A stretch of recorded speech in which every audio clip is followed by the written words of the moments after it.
I'm excited to show you this brand new construction, 3-bedroom, 3-bath, 1-car garage on the east side.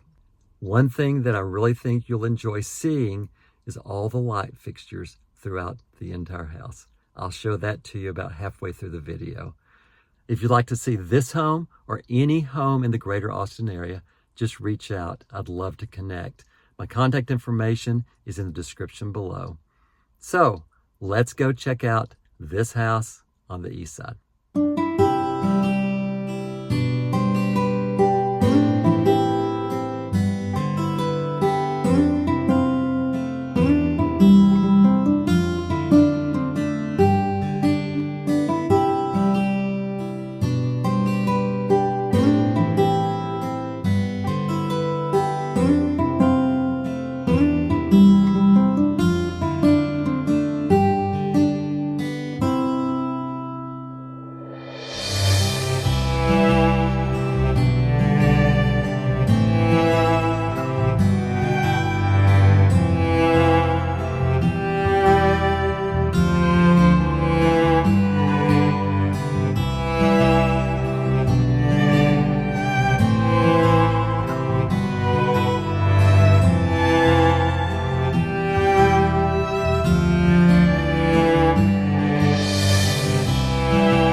Special thanks to my friend Keenan Beck for allowing me to put this video together. Just a few minutes from here, off Riverside Drive, is one of Lisa's and my favorite East Side spots, Cilantro. They're known for their Korean barbecue-inspired dishes, where you can customize your own bowl with all your favorite ingredients. We first discovered them on Shark Tank, and now they have several locations around Austin. We absolutely love it, and if you haven't been yet, it's definitely worth checking out. If you want more information about this home or any home in the greater Austin area, just send me a text or email and we'll set up a time to chat. I love Austin and I love helping families and individuals relocate. This is what I do. Let's find home. If you're still watching, thank you. I love capturing on video some of Austin's great homes to share with individuals like you. I post videos like this one each and every week, so if you want to see more, just subscribe, like, share, and comment. I look forward to seeing you on our next tour.